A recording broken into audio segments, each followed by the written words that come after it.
50 mortos e feridos em Gaza fazem parte dos resultados após uma operação em campo de refugiados.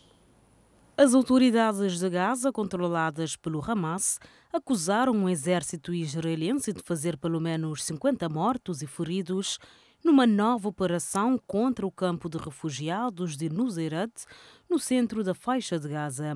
O exército de ocupação israelense entrou no campo com 17 veículos militares e dezenas de tropas, apoiado pela Força Aérea, e cometeu crimes horríveis que resultaram em dezenas de vítimas civis, incluindo mulheres e crianças, conforme declarou o gabinete de imprensa das autoridades de Gaza num comunicado na conta da rede social.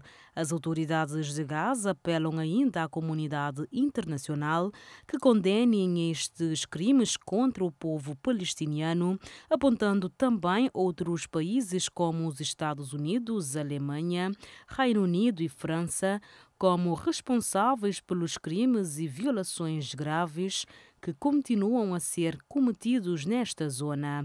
Israel declarou a 7 de outubro do ano passado uma guerra na faixa de Gaza para erradicar o Hamas, horas depois de este ter realizado em território israelense um ataque de promoções sem precedentes, matando cerca de 1.200 pessoas, na sua maioria civis. Desde 2007, no poder em Gaza e classificado como organização terrorista pelos Estados Unidos, a União Europeia e Israel, o movimento de resistência islâmica Hamas fez também no dia 251 reféns, 97 dos quais continuam em cativeiro, sendo 34 deles, entretanto, declarados mortos pelo exército israelense.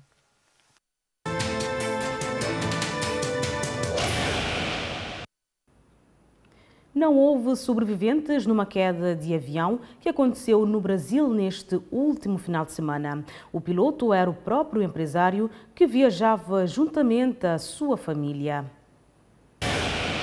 Foram 10 membros de uma mesma família que perderam a vida num acidente de avião na zona comercial da cidade turística de Gramado, no estado brasileiro do Rio Grande do Sul, conforme informou a Defesa Civil.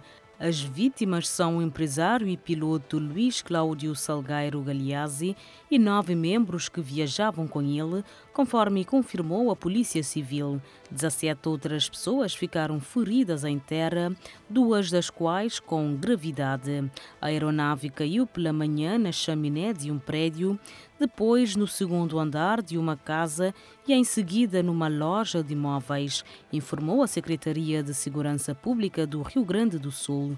O avião tinha descolado do município vizinho de Canela, outro destino turístico do Rio Grande do Sul, despenhando-se poucos minutos após a descolagem.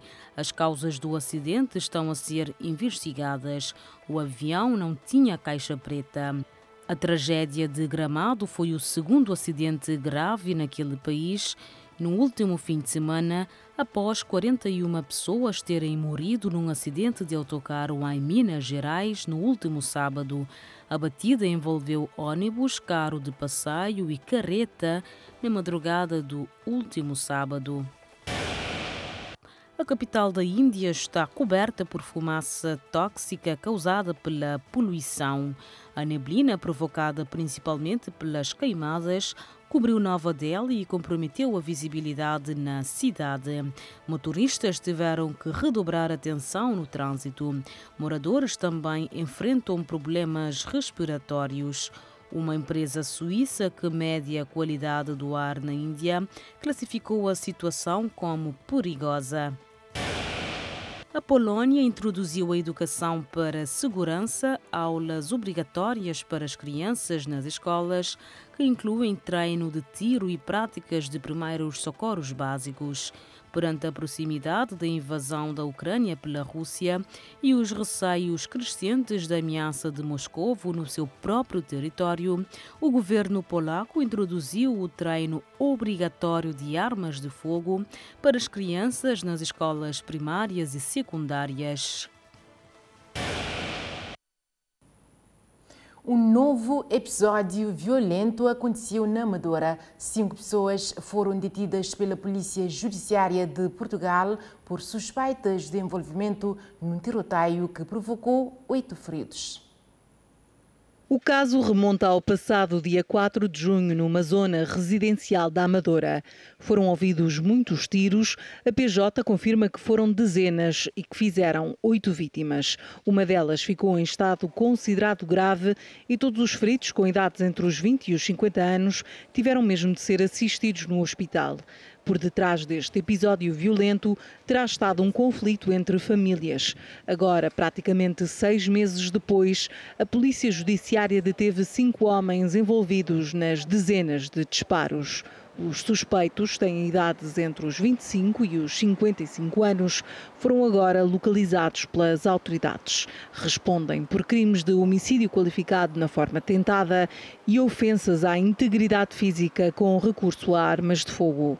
Vão ser levados para o Tribunal de Instrução Criminal da Amadora para serem ouvidos por um juiz num primeiro interrogatório judicial. O presidente russo ameaçou aumentar a destruição na Ucrânia após um ataque com drones ocorrido no último sábado. Alertou também que qualquer tentativa de destruir infraestruturas na Rússia será retribuída com destruições ainda maiores no território ucraniano.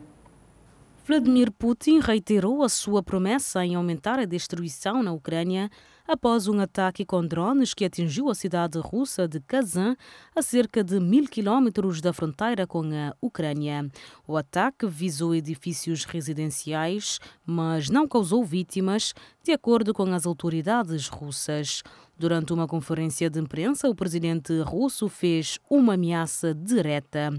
Aqueles que tentarem destruir alguma coisa no nosso país, seja qual for a amplitude, irão enfrentar destruições ainda mais significativas no seu próprio país. A tensão entre Moscou e Kiev tem vindo a intensificar-se, com o exército russo a avançar em várias frentes na Ucrânia. O Ministério da Defesa da Rússia afirmou que na última semana tomou 10 povoações na região de Donetsk, no sul e centro da Ucrânia. O Instituto para o Estudo da Guerra considera que as estimativas russas sobre a conquista de territórios na região de Donetsk são exageradas. Apesar disso, Putin considera a afirmar que as tropas russas recuperam território a uma taxa diária e que em breve não haverá ninguém que queira lutar contra a Rússia na Ucrânia. No entanto, Putin admitiu não saber quando a campanha militar irá terminar ou quando será possível expulsar as tropas ucranianas da região que faz fronteira com a Rússia. Em relação ao futuro da guerra, o líder russo também manifestou interesse em se reunir com o futuro presidente dos Estados Unidos, Donald Trump. No entanto, afirmou que só se sentará à mesa com o presidente ucraniano, Volodymyr Zelensky, se este convocar as eleições e as ganhar, uma vez que Moscovo considera o líder ucraniano ilegítimo. Nos Estados Unidos da América, o presidente decidiu comutar as penas de morte de 37 dos 40 prisioneiros condenados à pena capital a nível federal. A medida foi anunciada a menos de um mês do regresso de Donald Trump à Casa Branca, um defensor da ampliação da pena de morte. Joe Biden comutou as penas de morte de 37 prisioneiros federais, substituindo-as por penas de prisão perpétua sem possibilidade de liberdade condicional. A decisão foi tomada em um contexto de tensão política, com a chegada iminente de Donald Trump à presidência, um político conhecido por apoiar a expansão da pena capital. Não podemos permitir que as execuções federais sejam retomadas, afirmou Biden, reiterando a sua oposição à pena de morte. Os 37 prisioneiros, agora comutados, estavam condenados por crimes graves, nomeadamente assassinatos de policiais, militares e vítimas de assaltos a bancos, entre outros crimes considerados violentos. Esta medida de Biden segue a moratória sobre execuções federais imposta desde 2021, que visa a revisão dos protocolos utilizados nas execuções. Biden, que durante a sua candidatura em 2020 se comprometeu a eliminar a pena de morte naquele país, reitera que a sua administração se mantém firme na oposição a esta prática, exceto nos casos de terrorismo ou assassinatos em massa motivados pelo ódio. Não se enganem, condeno estes assassinos, no entanto, lamento as vítimas dos seus atos. Mas estou convencido de que devemos acabar com o uso da pena de morte a nível federal, defendeu o presidente dos Estados Unidos. A administração Biden tem enfrentado críticas por parte de alguns setores da sociedade, principalmente no momento em que Trump, eleito para um segundo mandato, já anunciou intenções em aumentar as execuções federais. Durante o seu primeiro mandato, Trump conduziu 13 execuções, mais do que qualquer outra administração na história recente dos Estados Unidos. A retoma das execuções federais sob Trump é vista como um retrocesso em confronto direto com as posições de Biden sobre a reforma do sistema de justiça penal.